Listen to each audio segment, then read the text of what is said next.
are building a stronger and more competitive Republican Party in Massachusetts. And I'm not the only candidate the governor has supported. He's been out there supporting candidates across our state. And they are doing a fantastic job in working to end the opiate crisis here in the Commonwealth. In fact, we are leading the country in reducing the number of opioid deaths. Governor Baker and Lieutenant Governor Polito are fulfilling a commitment that they made in their 2014 campaign to give Massachusetts cities and towns a seat at the table on Beacon Hill and to restore their relationships with the corner office. After working as a legislator during the Patrick administration, I can tell you there's nothing better than having Charlie in the corner office.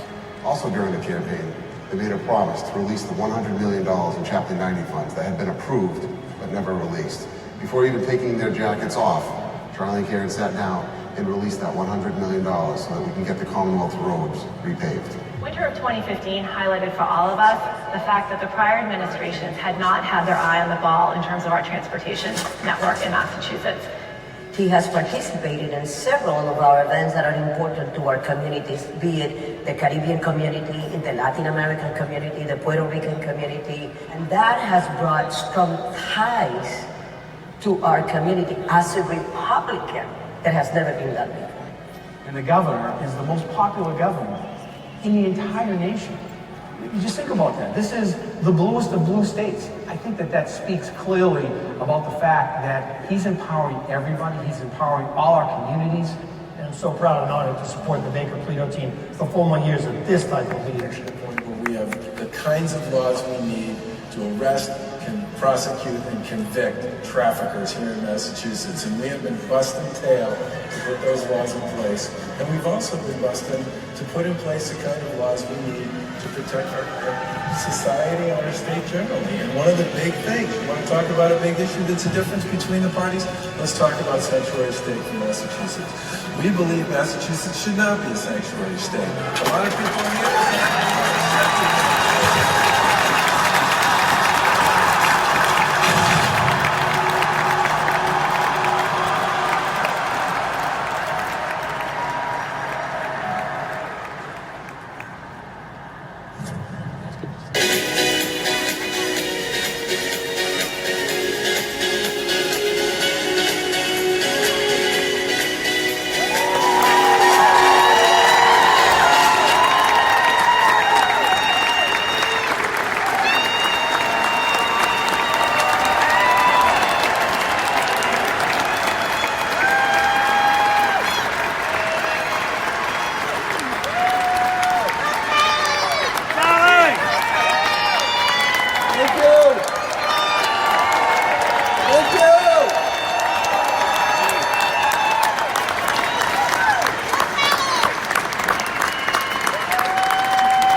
That's a really good thing.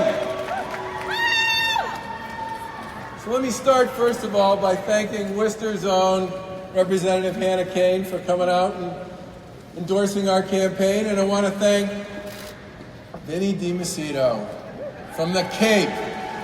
Senator Vinnie DiMacedo. 20 years Vinnie DiMacedo has been carrying the torch on Beacon Hill for the Republicans. Vinnie, you are one special guy, and I am honored you came out today and seconded our nomination. Thank you very much.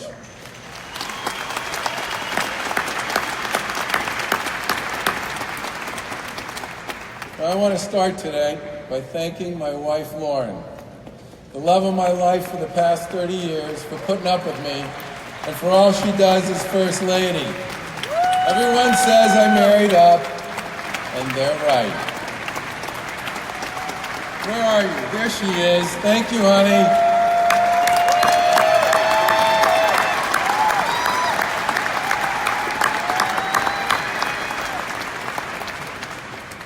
I also want to say a few words about the late Rob Cunningham. As many of you know, Rob was a great guy and a greater campaign manager. He helped Republicans win a lot of races in very blue Massachusetts. He was smart, strategic, level-headed. And in 2014, as the executive director of the party, he helped us defend incumbents, win open seats, and knock off a few Democrats.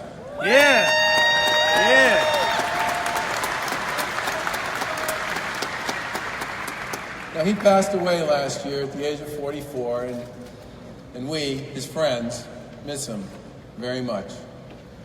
And fortunately, his spirit lives on because we're joined today by his wife Jen and his daughter Casey, who are here as delegates. And I want to thank Jen and Casey for being with us. Where are you guys? There they are.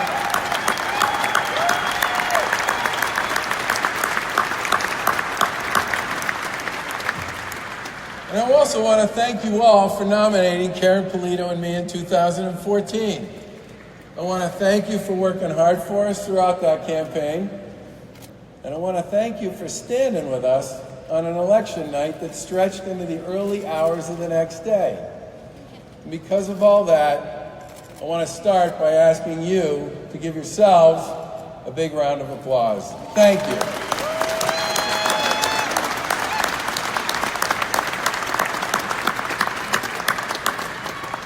Now, the fact that we're gathering today in Worcester, in the Woo, also has special meaning, because the Lieutenant Governor reminds me all the time that while we won the 2014 election by 39,000 votes statewide, we won Worcester County by 47,000 votes. So where are the Worcester County delegates?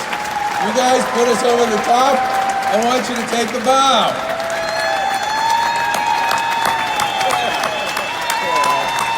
Figures in their hometown, they got a front row seat.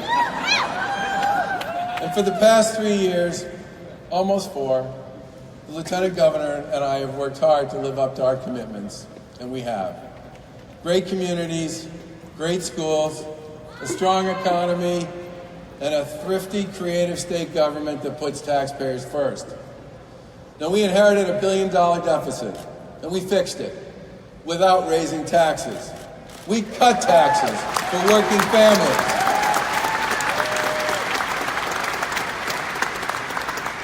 And we increased state spending on schools by almost $500 million. And we reformed state government by reducing the size and cost of the bureaucracy by hundreds of millions of dollars.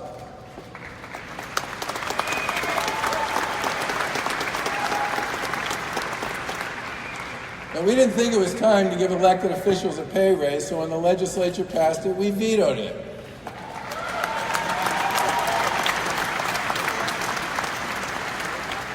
We inherited a broken health connector, and we fixed it. Today, the connector serves hundreds of thousands of working families and individuals who would have trouble accessing affordable coverage any other way. We inherited an out-of-control Medicaid program, and we fixed it. We reduced the rate of growth and made the program far more accountable to taxpayers. Now, Senator DiMacedo talked about the fact that we took on the opioid epidemic.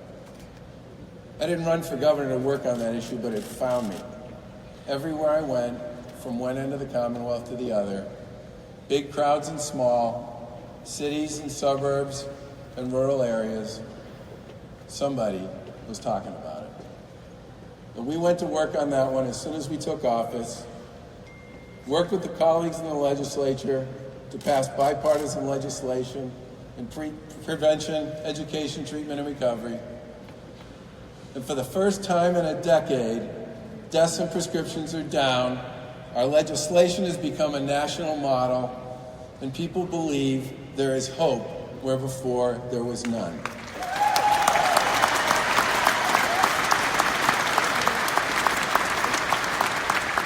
Now, we have much more to do, but on this one we're making progress. We also shut down a $1 billion expansion of the Massachusetts Convention Center in South Boston. We rescued the Green Line Extension project by reducing its costs by $800 million. We took on the special interest at the MBTA, created a fiscal and management control board, saved taxpayers hundreds of millions of dollars, and we're rebuilding its core infrastructure. We said we'd make life easier for small businesses, and we did. We rewrote the Code of Regulation and worked with our colleagues in small business on each of their issues. And as a result, Massachusetts, a state that got a D+ for small business friendliness in 2014 before we took office, got an A- in 2017.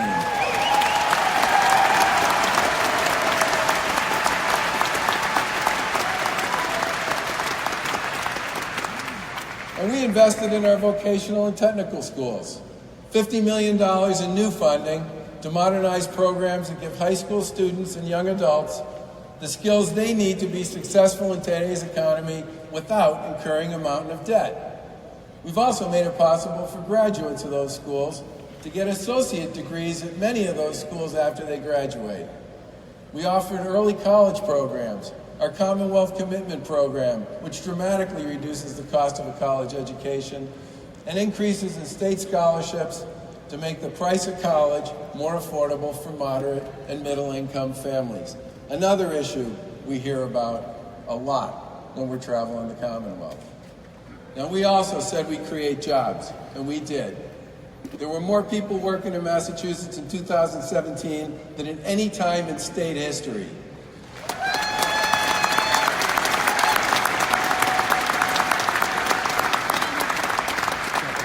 That's over 150,000 new jobs and major drops in the number of people looking for work in every corner of the Commonwealth. GOP. Growth, opportunity, and prosperity. That's who we are, and that's what we are about every single day.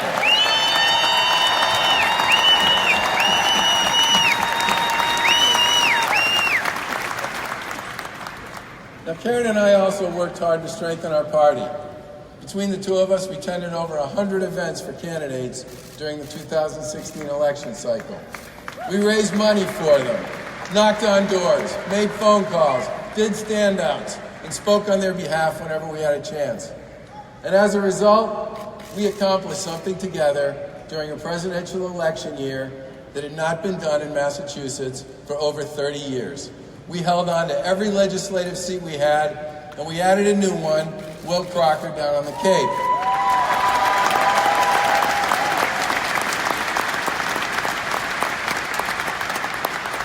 And as you heard before, we also worked on former Fitchburg City Councilor Dean Tran's recent and winning state Senate campaign, in which he took a seat that had been held by the Democrats for 25 years.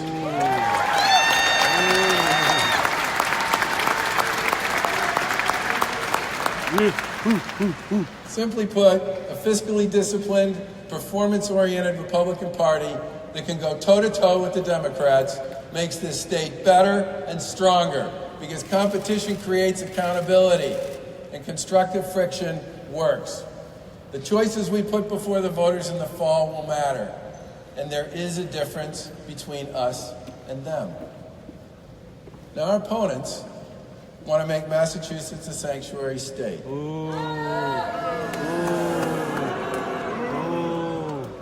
We don't. Yeah.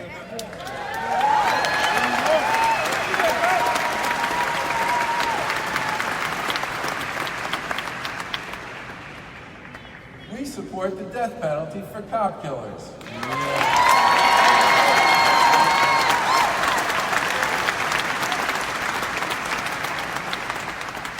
Our opponents don't. We support reducing the sales tax and making the sales tax holiday permanent.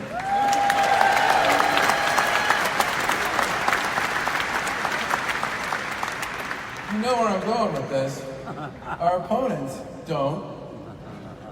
We believe state prison officials should be able to work with federal immigration officials to remove dangerous criminals who are here illegally.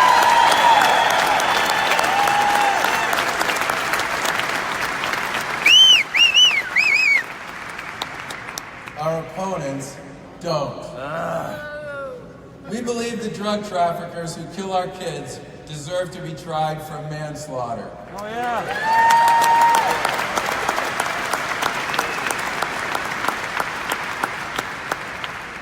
Our opponents don't. We believe the sale and distribution of fentanyl, a deadly heroin opiate, should be a crime punishable with a mandatory minimum sentence. Yes. Our opponents don't.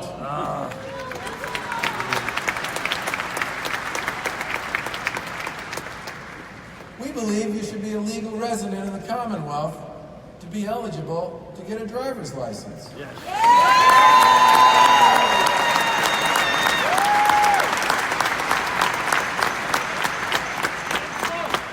Our opponents don't. Our opponents believe public health insurance should cover marijuana. No. We don't.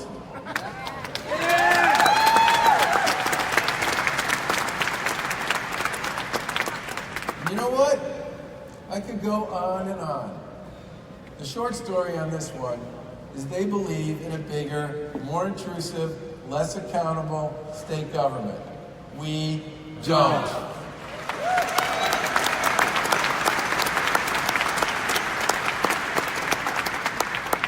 Now we need a strong, united Republican Party to serve as a check on those Democrat majorities.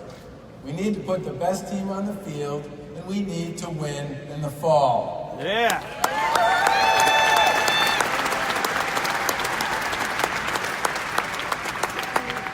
Now, Karen and I have fought hard on behalf of the people of Massachusetts, and once again, we stand before you today, and we ask for your vote.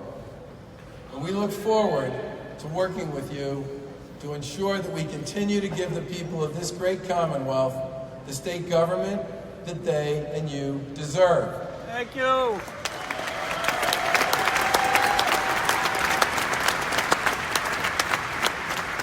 Fiscally disciplined, performance-driven, reform-oriented, focused on the people who pay the bills, great schools, strong communities, and a booming economy from one end of Massachusetts to the other. That's what you get with a Baker-Polito administration, and we look forward to having the opportunity to work with and for you for the next 4 years. Thank you, God bless you, and God bless the Commonwealth of Massachusetts.